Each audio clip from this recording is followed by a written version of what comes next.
Deu certo.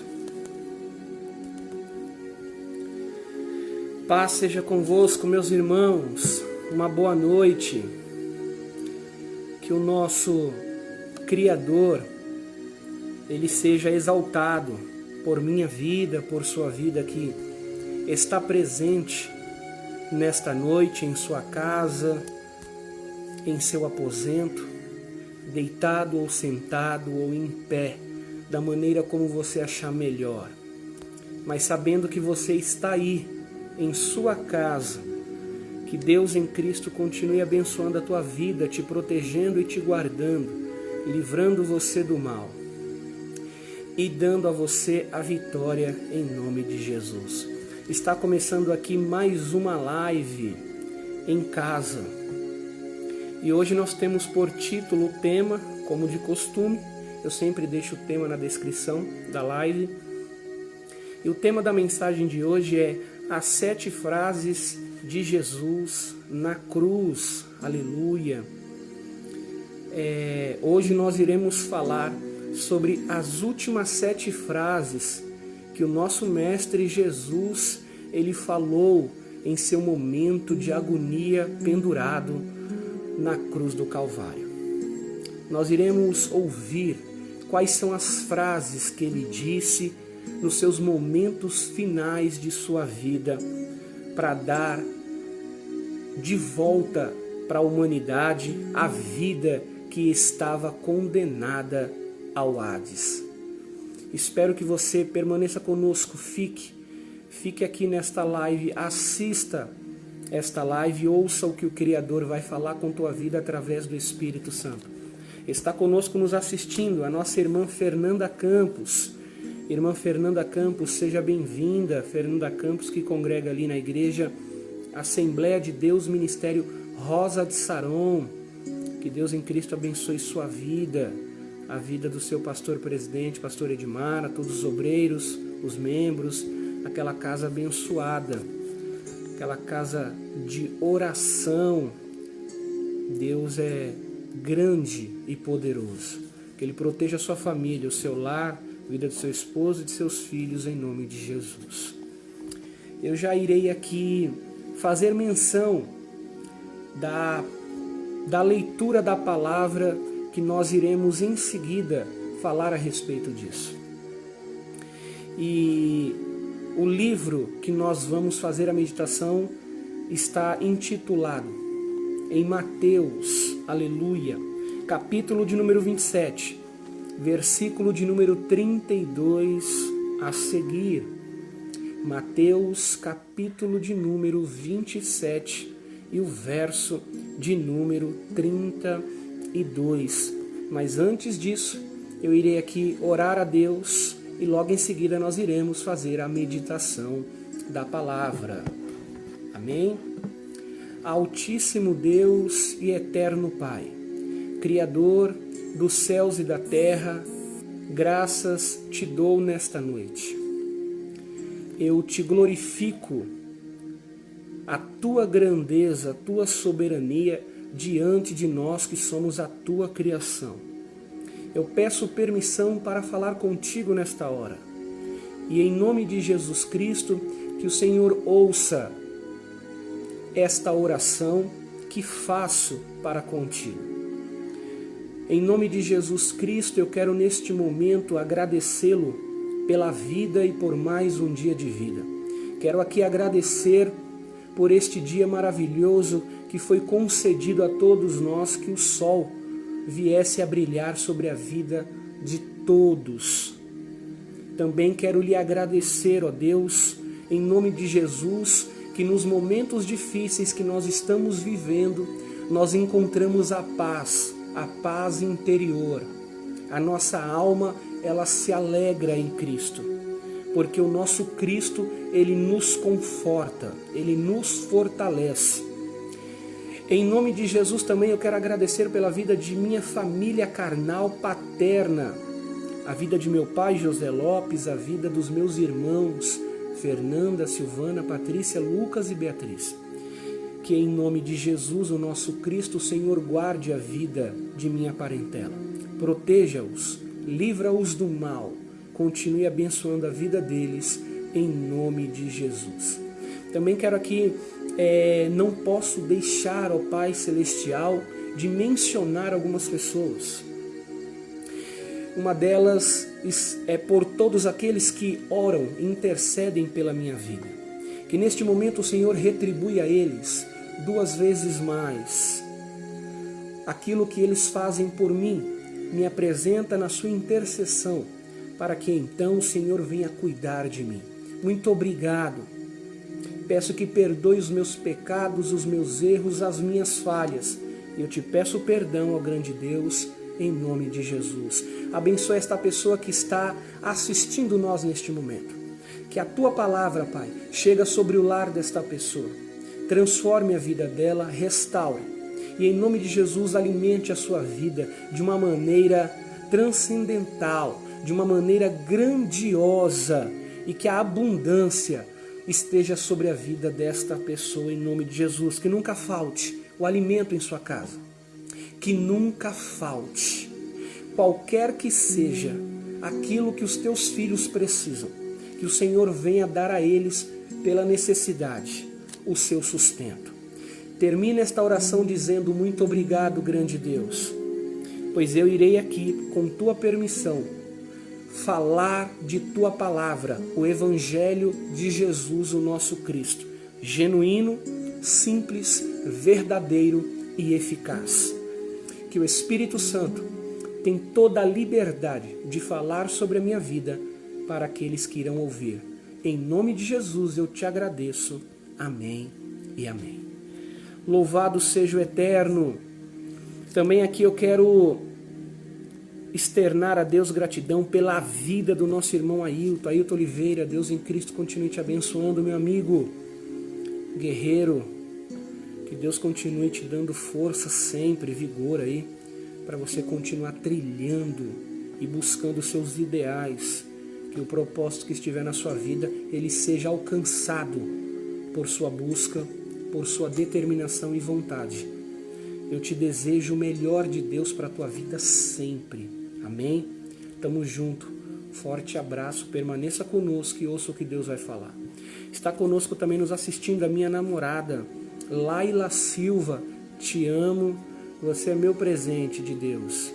Deus em Cristo continue abençoando a tua vida, te protegendo e te guardando diante de qualquer situação que a vida apresentar a você. Você nunca desista, sempre olhe para frente e sempre acredite que Deus te chamou para vencer. E não importa a dificuldade, a vida do cristão só tem sabor quando nós encontramos no meio do caminho obstáculos para enfrentar. Assim como Jesus disse: aquele que quer me seguir, negue-se a si mesmo, toma sobre si a sua cruz e siga-me. Deus tem um grande propósito na tua vida, na vida de tua família e de toda a tua parentela, em nome de Jesus. Irmãos, louvado seja o Eterno. Vamos agora então fazer menção desta palavra. Mateus, capítulo de número 27, verso de número 32 está escrito: e quando saíam, encontraram um homem sirineu chamado Simão, a quem constrangeram a levar a sua cruz. E chegando ao lugar chamado Gólgota, que se diz lugar da caveira, deram-lhe a beber vinagre misturado com fel. Mas ele, provando, não quis beber. E, havendo crucificado, repartiram suas vestes, lançando sortes para que se cumprisse o que foi dito pelo profeta: repartiram entre si as minhas vestes, e sobre a minha túnica lançaram sortes. E assentados o guardavam ali, e por cima da sua cabeça puseram escrita na sua acusação: este é Jesus, o Rei dos Judeus. Amém? Falar sobre as 7 frases que Jesus disse sobre a cruz do Calvário, aonde ele foi levado para o matadouro, foi levado, como diz o apóstolo Paulo, ele foi levado ao matadouro como ovelha muda, não reclamou, ele não proferiu de sua boca nenhuma palavra vã e nada para que o povo viesse a perceber que ele estava sofrendo com aquela dor intensa que havia sobre o teu corpo, pelos flagelos, pela couraça de espinho e pela penitência que ele recebeu quando foi colocado sobre as tuas mãos os pregos e nos teus pés também. O nosso Cristo, o nosso Mestre, ele, para falar dele, nós vamos encontrar sempre quais são os atributos que definem ele como um ser divino. Porque quando ele mostrou a cada um de nós, estando sobre a terra, essa história belíssima sobre a sua vida terrena, como homem, ele é um Deus, e diz a palavra que o verbo, ou seja, a palavra verbo significa palavra. Então quando diz em João capítulo 1, versículo 1, no princípio era o verbo estava com Deus e o verbo era Deus. Em outras palavras, está dizendo que a palavra verbo significa na tradução palavra. Então Jesus é a palavra de Deus. Tudo que sai da sua boca é verdade. Tudo que ele fala acontece. Tudo que ele pronuncia será realizado.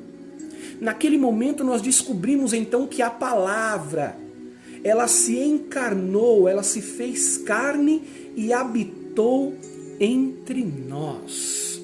A palavra de Deus também vai dizer em João capítulo 1, versículo de número 10 o seguinte: estava no mundo, o mundo foi feito por ele, mas o mundo não o conheceu. Veio para o que era seu, e os seus não o receberam, mas a todos quantos o receberam, deu-lhes o poder de serem feitos filhos de Deus, os quais não nasceram da carne, não nasceram do sangue, mas nasceram de Deus. Quando diz que ele estava no mundo, o mundo foi feito por ele, mas os seus não receberam, trata-se dos judeus. Por quê? Porque o povo que estava perseguindo o Mestre era aqueles que não conseguiam enxergar que ele era o Messias, não só para os judeus, mas para o mundo. Ele era o Salvador para a criação humana. Chegou um certo tempo da vida do nosso Mestre em que ele já sabia o que haveria de acontecer com ele. Por quê? Porque essa era a missão de sua vida. Essa era o compromisso que ele aceitou, então, realizar para o Criador, redimindo a humanidade que estava condenada a ser condenados. Então, naquele momento, coisa que poderia trazer de volta uma criação que estava condenado a deixar de existir, dá eles de volta. A esperança de viver era derramar o seu sangue. Por quê?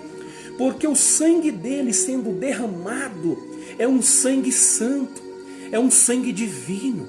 Ele consegue combater, aleluia, sinta a presença de Deus. Ele consegue combater a maldição que entrou por Adão no mundo, quando Adão falhou em desobedecer o Criador.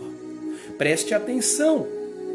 Nós acabamos de meditar e descobrimos que sobre a tua cabeça, sobre a cabeça dele, na parte de trás havia uma placa com uma descrição, dando informação de quem era aquele homem que estava sendo ali crucificado. Ora, também diz a palavra que havia 2 outros homens que foram crucificados com Jesus no mesmo dia. Um estava do seu lado esquerdo, aleluia, o outro estava do seu lado direito. Sim, e a cruz do nosso mestre estava no meio, ou seja, ele é o centro, ele é a direção, aleluia. A cruz dele estava no meio e mais 2 homens estavam sendo crucificados no mesmo dia com ele, um do lado direito, outro do lado esquerdo. E o que é muito interessante você saber a respeito disso é que havia uma descrição que estava em cima do madeiro, dizendo que aquilo era uma acusação, diz a palavra. E o que estava escrito como acusação? Estava escrito assim: este é Jesus, o Rei dos Judeus. Ou seja, isso não é uma acusação, isto é uma verdade, porque ele é Jesus, porque ele é um Salvador. A palavra Jesus significa Salvador. Ele é um Salvador e ele é o Rei de quem? Dos judeus. Porque ele nasceu em Belém da Judéia. Ele nasceu como foi predito pelos profetas, que um rei nasceria para governar o seu povo. Oh glória! Mas o que eu quero te dizer é que naquele dia, naquele momento, Jesus estando naquela condição que ele estava, de agonia, de dor, de sofrimento, ele ainda conseguiu proferir de sua boca 7 frases que foram marcantes para terminar a sua missão. Por quê? Porque Jesus não fala qualquer coisa. O mestre não andava falando o que queria. Ele só abria a boca para falar aquilo que era necessário para se ouvir e para se... Então, naquele momento, ele havia de falar 7 frases. E aqui eu apresento a você a primeira frase que Jesus disse quando estava pendurado na cruz do Calvário. Está no livro de Lucas, capítulo de número 23, e o verso de número 34, e nós vamos aqui meditar sobre a primeira frase em que o nosso mestre Jesus, ele disse quando estava em agonia no Gólgota, pendurado na cruz do Calvário. Lucas capítulo 23, versículo de número 34. Esta foi a primeira frase em que Jesus disse, naquele momento tão difícil, restou a ele palavras ainda para serem ditas. Lucas 23, versículo 34. Essa foi a primeira palavra que ele disse. O povo que estava gritando, dizendo quando ele estava sendo julgado no Sinédrio, se ele haveria de ser liberto naquele momento, estava ele e Barrabás. Os sacerdotes do templo, escribas e fariseus, gritaram: soltam Barrabás e crucificam Jesus de Nazaré. Mandaram soltar um ladrão e então pediram para crucificar um inocente. Naquele momento, esse povo que gritou para crucificar Jesus, eles estavam, naquele momento, assistindo à agonia do mestre pendurado na cruz, naquela situação que o mestre mostrava o que ele estava passando para um povo que ele veio salvar.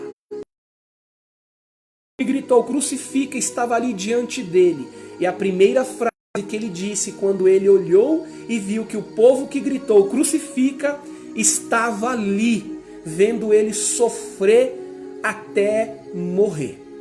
ele, olhando para aquele povo que gritou crucifica, disse assim, Lucas 23, 34. Esta foi a primeira frase dele. E dizia Jesus, Pai, perdoa-lhes, porque não sabem o que fazem. Quando Jesus diz esta primeira frase, estando sobre a cruz do Calvário, o que é muito forte a gente pensar sobre isso é entender que Jesus estava olhando para um povo que estava gritando, fazendo rebelião naquela época, proferindo da boca deles a palavra crucifica-o e causando então aquele alvoroço entre todos que estavam ao lado dele, daqueles homens sacerdotes que gritavam crucificam, todos fizeram a mesma coisa. Crucificam, crucificam, crucificam Jesus o Nazareno. Quando Jesus olhou e viu que aquele povo que fez aquilo com ele estava ali diante dele, vendo ele sofrer, ele fez algo muito lindo que não se vê, que é difícil de enxergar. Ele viu que aquele povo que se rebeliou contra ele para ver ele ser crucificado, ele ouviu de Jesus dizer para o Pai, Pai,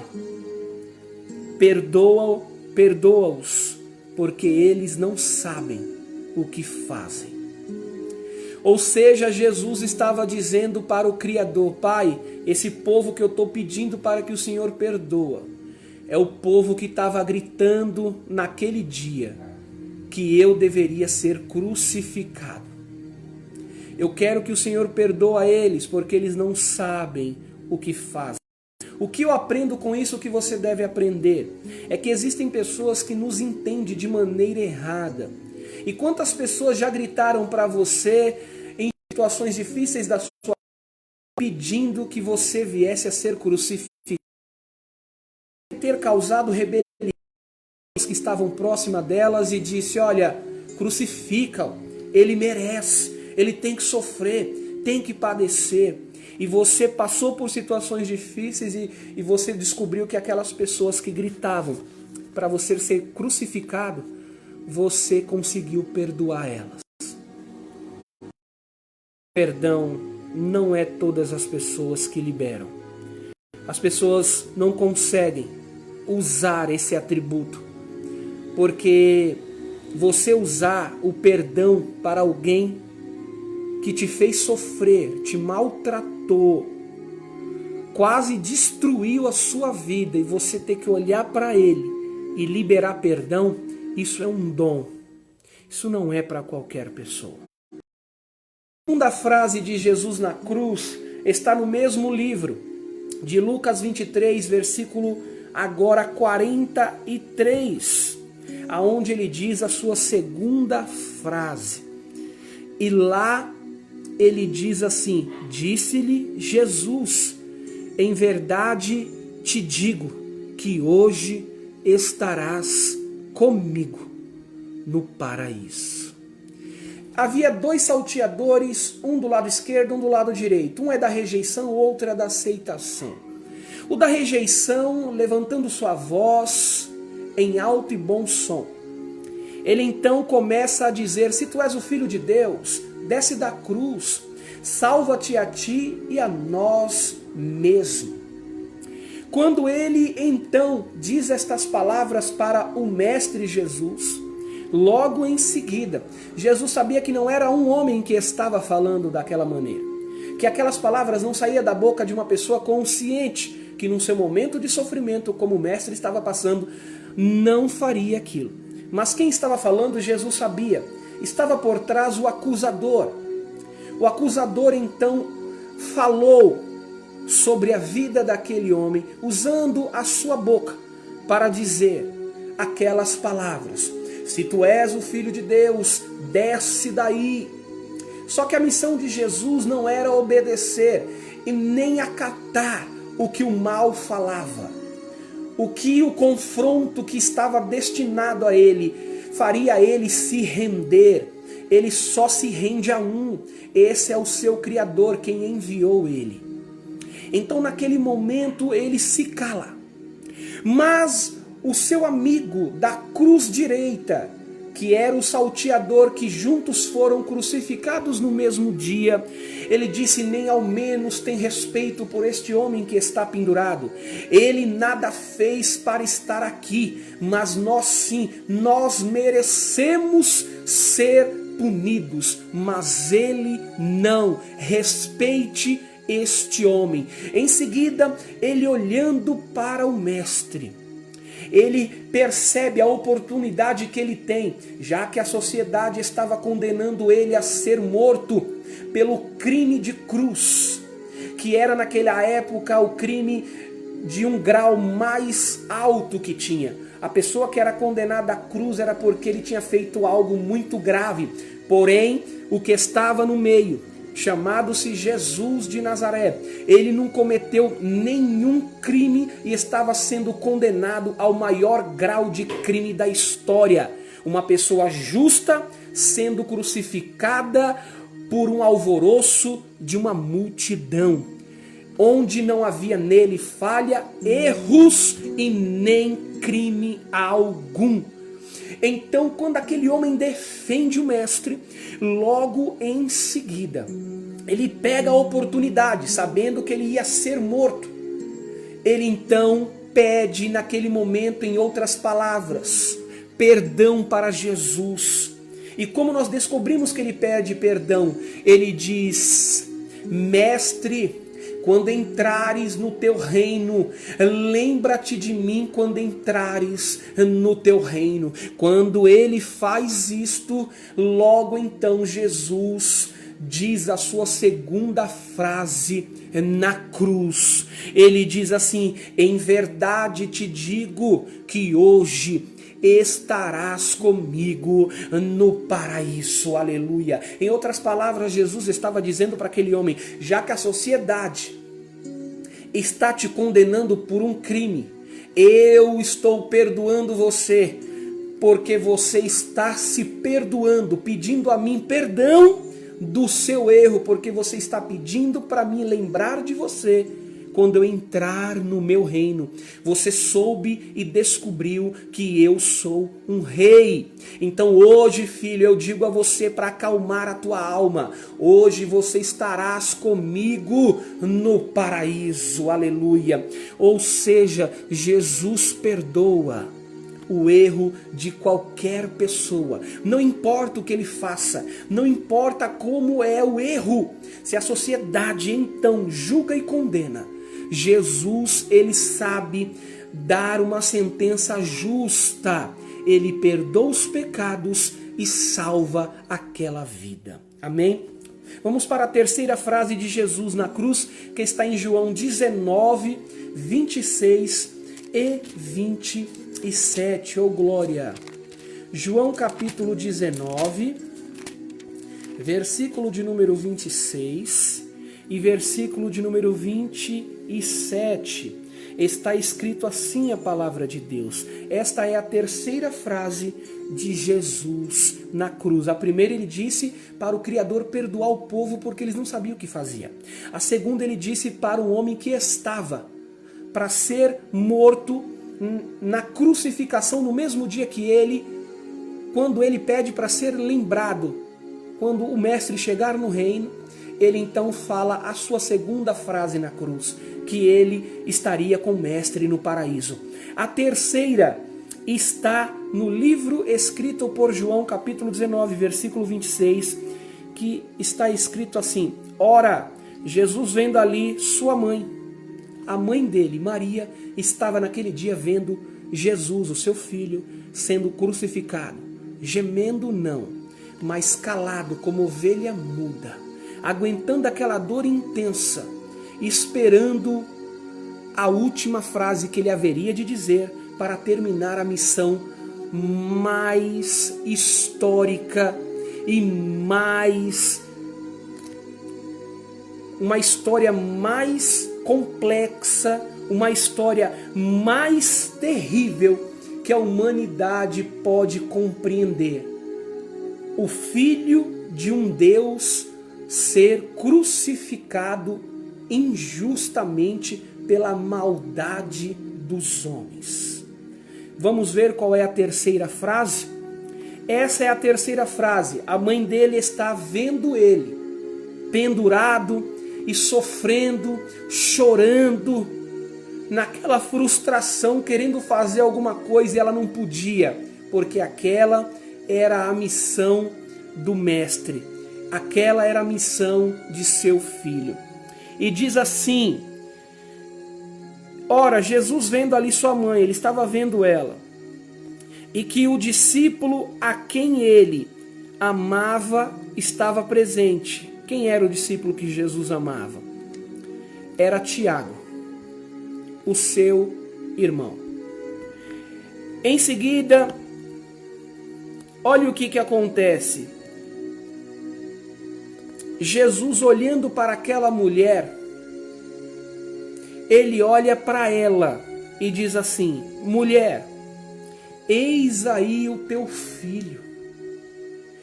E em seguida ele, olhando para o filho, que realmente era filho dela e irmão dele, mas porém filho de José, o carpinteiro, com Maria, como estava Maria e Tiago, Jesus, olhando para ela, disse assim: mulher, eis aí o teu filho. E em seguida ele diz: filho, eis aí a tua mãe. Em outras palavras, Jesus estava dizendo: mulher, você tem um filho. A minha missão você não vai compreender, mas o meu Pai está deixando com você um filho, para que você possa ter dele o amor, o afeto, o carinho. Cuide dele. E filho, cuide desta mãe. Ela não vai ficar órfã. Cuide um do outro.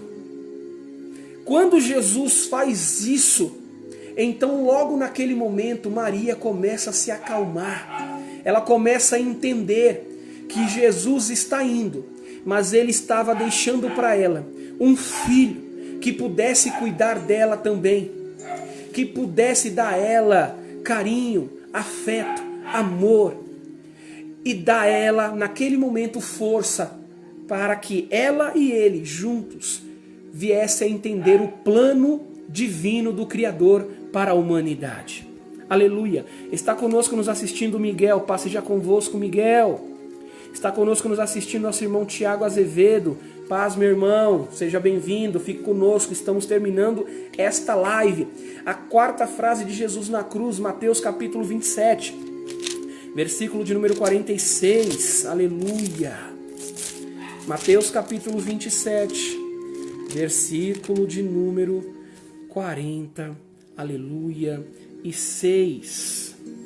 Mateus capítulo de número 27, versículo de número 26. Essa é a quarta frase de Jesus na cruz. Está escrito assim. Essa foi a quarta frase que ele disse.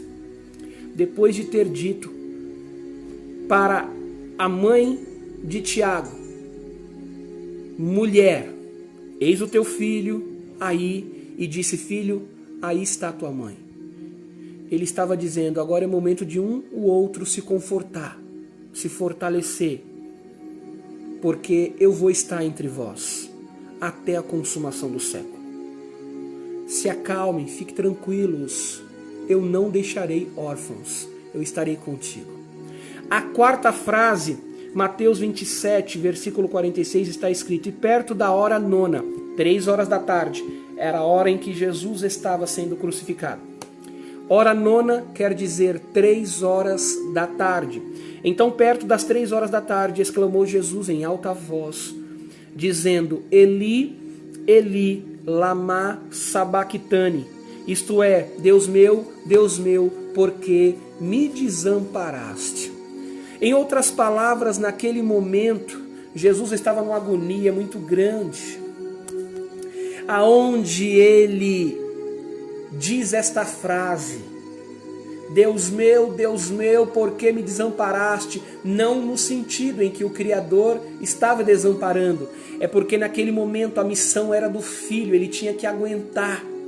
E naquele momento de dor, como você já sofreu por algum motivo da sua vida, alguma dor, e que esse sofrimento te causou dor demais, aonde você acreditou que você estava sozinho, é nesse momento que a gente se desespera. Então Jesus grita, Eli, Eli, lama sabachthani, que traduzido quer dizer, Deus meu, por que me desamparaste? Eu acredito que o Criador, vendo o sofrimento do seu filho, existe um conto paralelo a respeito disso que diz que o mestre, que o pai do mestre, o nosso Criador, o pai de Jesus, ele virou de costa para não ver o sofrimento. Eu não digo isso, porque isso também não é uma verdade. Mas o que eu digo é, o Criador ficou em silêncio, esperando que aquela tortura viesse a acabar.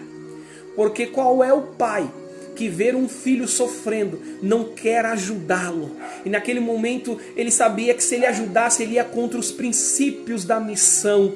Então ele não quis ajudá-lo, mesmo tendo vontade.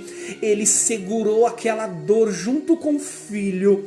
E ali ele estava sofrendo junto com o filho, sem intervir na sua missão. A quinta frase de Jesus na cruz está em João, capítulo 19, versículo de número 28. Aleluia. João, capítulo 19, versículo de número 28. Oh, aleluia.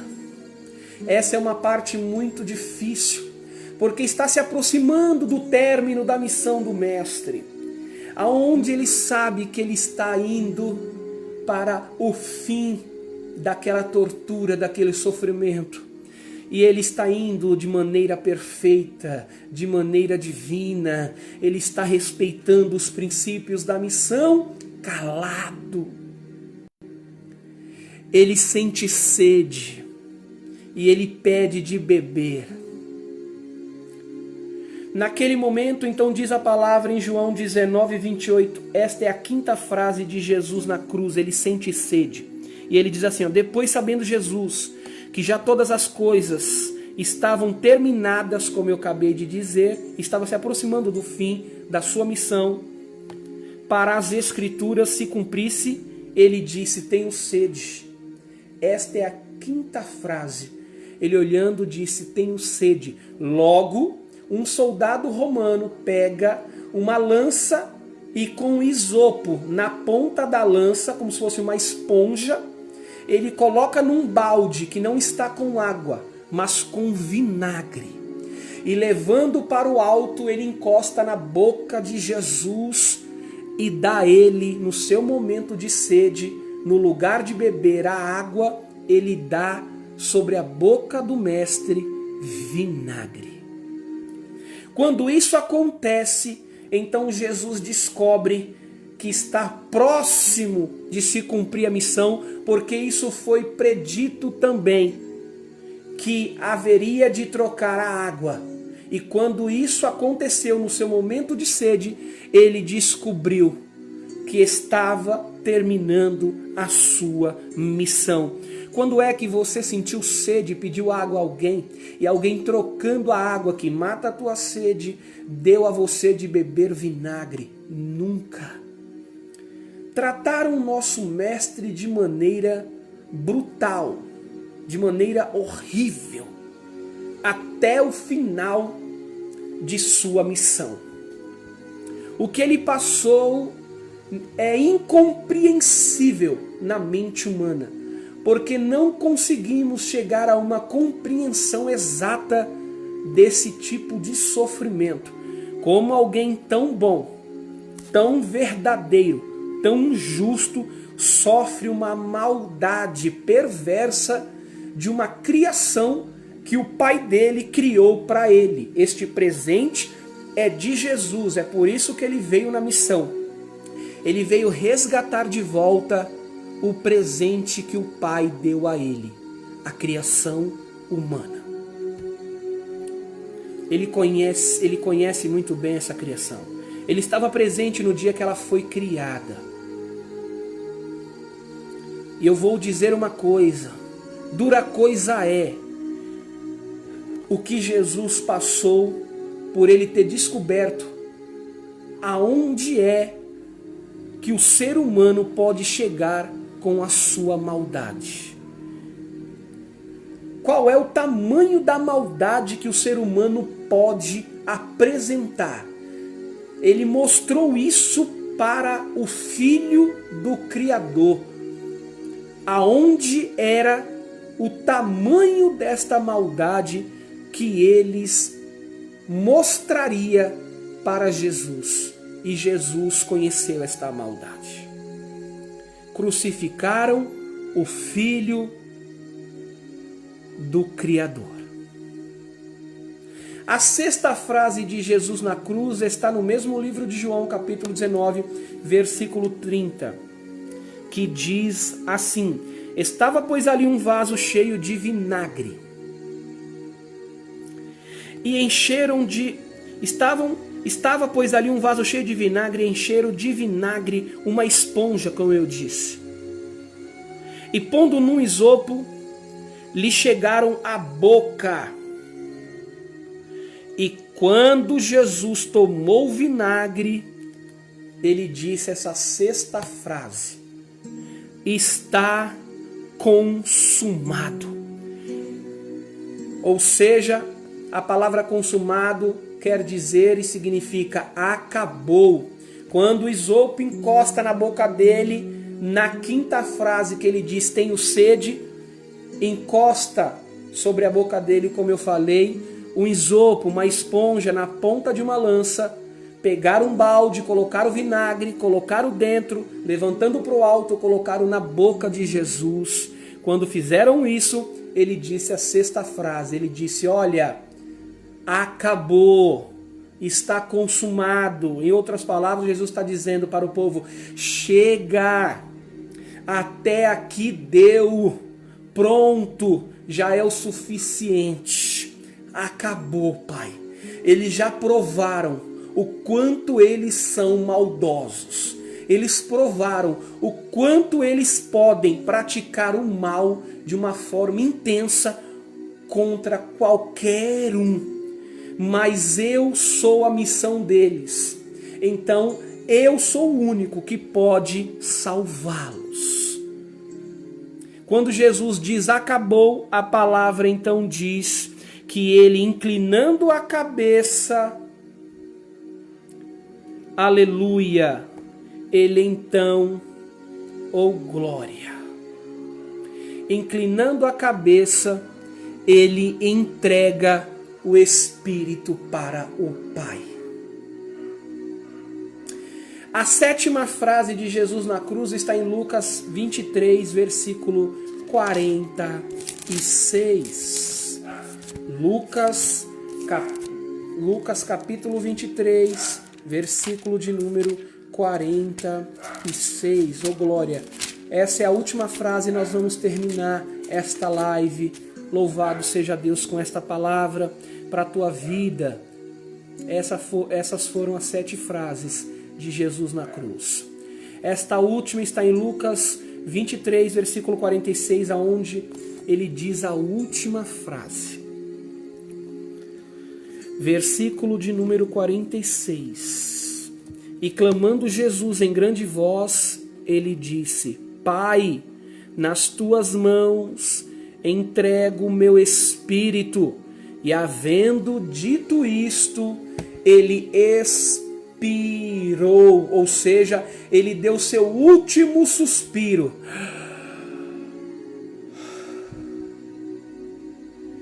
E ali se termina a história mais grandiosa entre a humanidade e o Filho do Criador. A história mais difícil de se compreender, ela acaba de terminar diante de todos aqueles que estavam ouvindo essas frases. Ele entrega nas mãos do Criador o seu Espírito. E então, em seguida, ele dá o seu último suspiro e então ele termina a missão e salva a humanidade de uma condenação eterna. Eu termino esta live dizendo para você: não existe nenhuma história mais linda, mais incompreensível como a história de Jesus. Todas as outras histórias da Bíblia, Moisés, Elias, Eliseu, são histórias que também te motiva, te ensina e dá a você um crescimento de alguma forma sobre aquela situação. Mas a história de Jesus não há história como essa. Tudo que os homens do Antigo Testamento, profetas, juízes, sacerdotes e reis sofreram, não chega nem próximo do que Jesus passou. Então a honra, a glória deve ser entoada para Jesus, para o Criador, para o Espírito Santo. Lembre-se, quando a história chega no final, nós dizemos que acabou. O que Jesus fez por mim e por você foi mostrar um amor que ninguém compreende. Ninguém compreende isso, ninguém. E ninguém nesta vida vai compreender este amor. Meus irmãos, amigos, em Cristo Jesus, eu quero aqui agradecer a vocês por esta live, por vocês terem ficado aqui comigo e assistiram a esta live, onde o intuito dela, como eu tenho dito aqui para me finalizar, é falar para você que está ouvindo e você que vai ouvir depois sobre Jesus, o nosso Cristo. É Ele que tem que ser falado, é Ele que é o mestre, é Ele que tem a honra, é Ele que foi coroado, é Ele que está sentado à destra de Deus. Então eu tenho que falar dele, porque foi ele quem me salvou na cruz do Calvário. Você tem que fazer o mesmo. Para de ficar exaltando os homens das Escrituras e comece a exaltar aquele que deu a vida por você, porque é ele que é digno de ser honrado. É ele que é digno de ser levado para as casas das pessoas. Se ele é o mestre, se é ele que nós servimos, é ele que nós temos que reverenciar. Amém? Fique com esta palavra, uma boa noite para a sua vida. Amanhã estarei aqui com outra live, assim se Deus nos permitir, em nome de Jesus. Amém, amém e amém. Está terminado. Uma boa noite.